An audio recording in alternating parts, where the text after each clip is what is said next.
Hello and welcome to the Soul Dreams podcast for Friday, February the 5th, 2016. My name is Kenyatta Robinson. The website is www.souldreams.com, and that's with a Z where the S normally would be. I can also be found on Twitter at Soul Dreams, and that's 2 underscores between the soul and the dream. So look for me on Twitter. It's been too long since my last podcast. Got really busy with my regular job, but there's just too much going on for me to stay silent, so I thought I would get this out tonight. So tonight I want to touch on Cam Newton, the starting quarterback for the Carolina Panthers. Give a few thoughts about the Super Bowl that will be played on Sunday here in the Bay Area down at Levi Stadium in Santa Clara. Pat Haden is retiring as USC's athletic director effective June 30th. Got a few thoughts about that as I am a USC alum. The music world continues to lose influential artists. The other night, Maurice, founder of Earth, Wind & Fire, passed away. I have a few thoughts about Maurice White and the impact that his group, Earth, Wind & Fire, had on my life as growing up.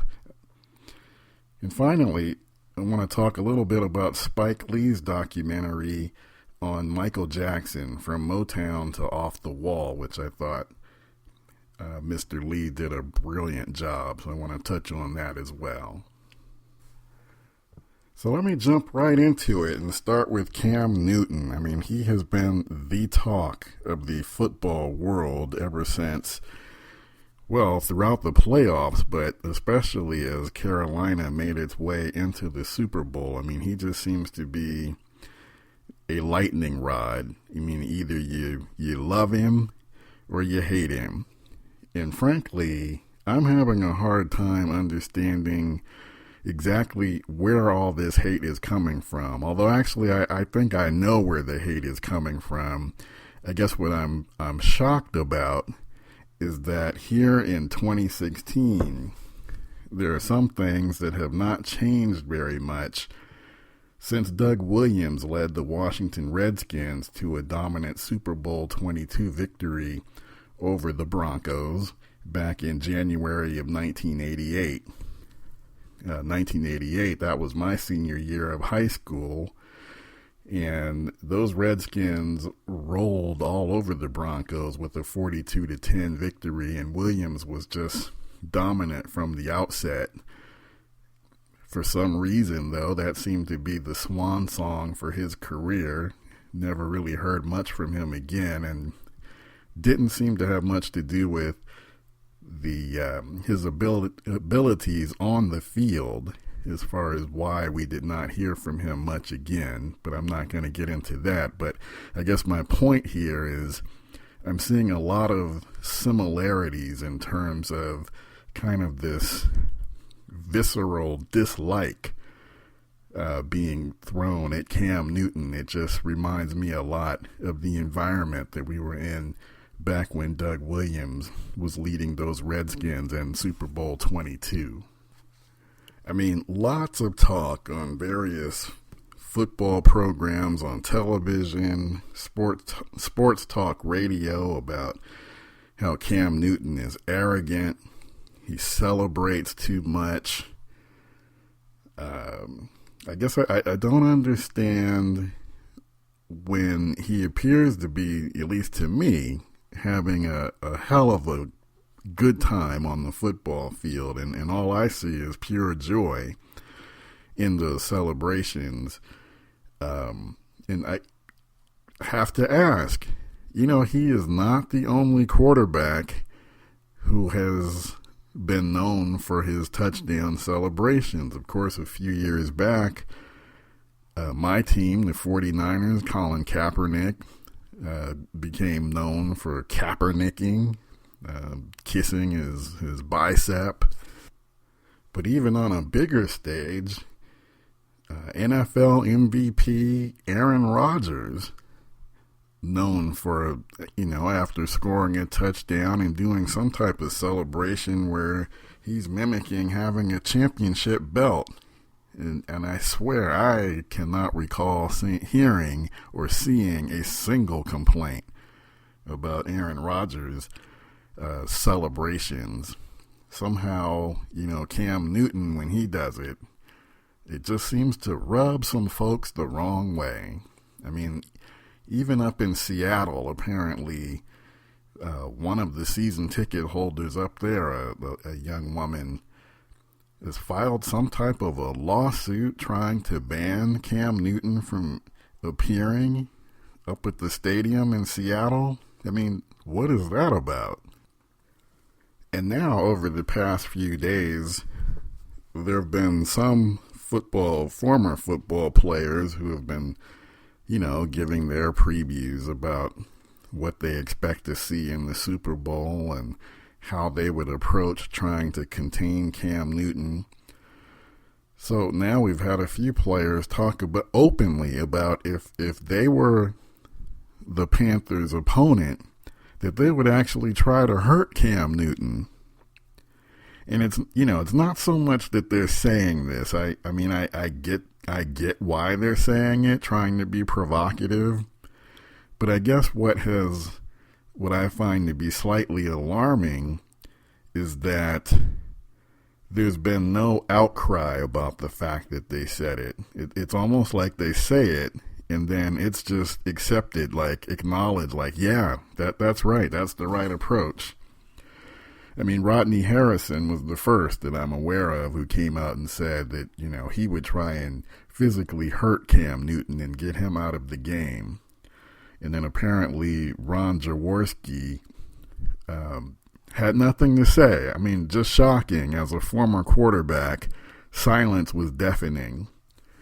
And then earlier today, here in the Bay Area, Bill Romanowski was on the radio on San Francisco's 95.7 The Game, and he basically said the same thing, that he would try and in order to, this is the Super Bowl. You've got to go for it. Do what you have to do. Win by any means necessary. So he talked openly about how if he were playing, he would also try and take his shot at knocking Cam Newton out of the game. And I was just shocked that neither Greg Papa or Bob Lund had anything to say about this.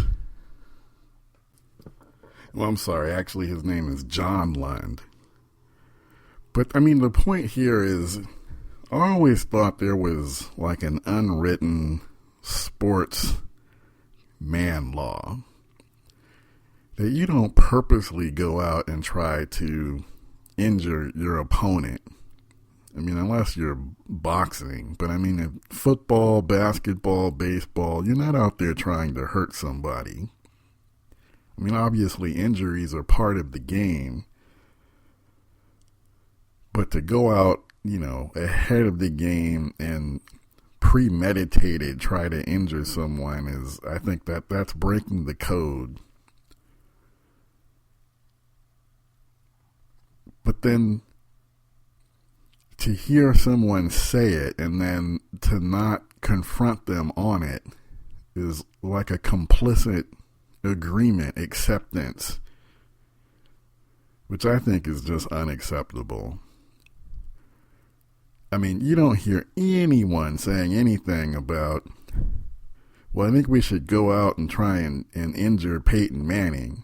I mean, he's already in a pretty fragile state, but with his, and this is the other thing that bothers me, Manning has all of the brain power, the wit, the knowledge, the know-how to get this victory on Sunday, whereas Cam Newton is just, a physical specimen, as if hard work and dedication and knowledge and understanding what the defense is trying to do and understanding where his receivers are supposed to be didn't have anything to do with it. Yeah, right. He just walked into the NFL, and by being this ultra physical god was able to get the Panthers to the Super Bowl. No, he put in the work too. But anyway, my point here is there's just an acceptance that somehow Cam should be subjected to someone trying to purposely hurt him, and it's just accepted. And if the same were being said about a Peyton Manning or an Aaron Rodgers, there would be an outcry. I know it.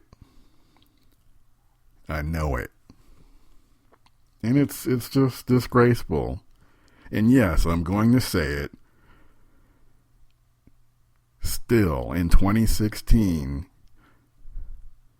the black quarterback, the treatment, the way they're reported on, the way that not just the media but the general public speaks about black quarterbacks is still different from the way that white quarterbacks are.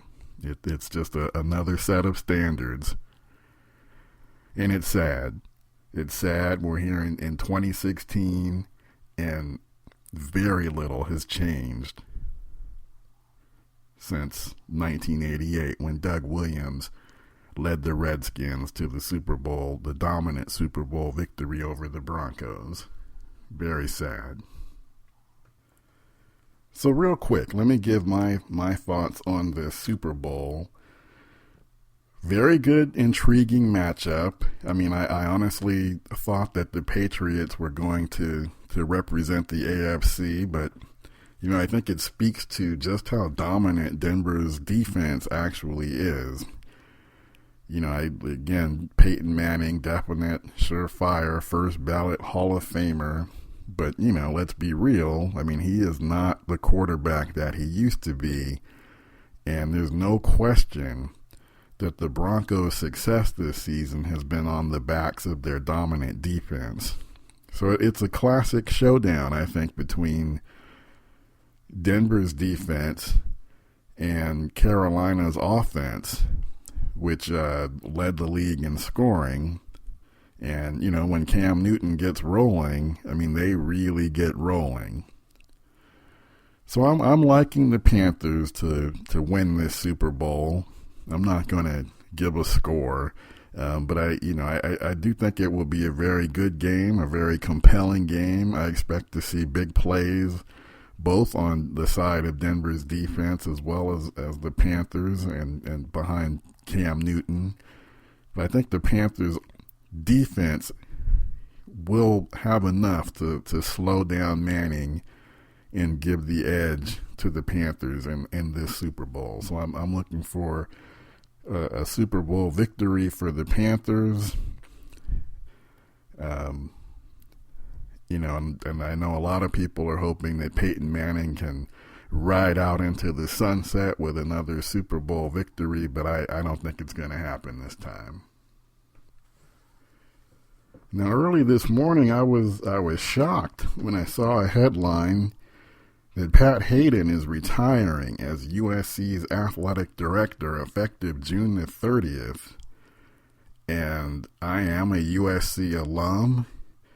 I lived in Southern California throughout Pete Carroll's entire tenure there as head coach of the program. I had season tickets. I was at all of those classic USC matches, including the loss to Texas in the national championship game at the Rose Bowl, which I still say is the best football game that I've ever seen in person, NFL or college. So I'm a Trojan guy through and through, and I got to tell you, I couldn't have been happier to see this headline that Pat Haden is leaving the program.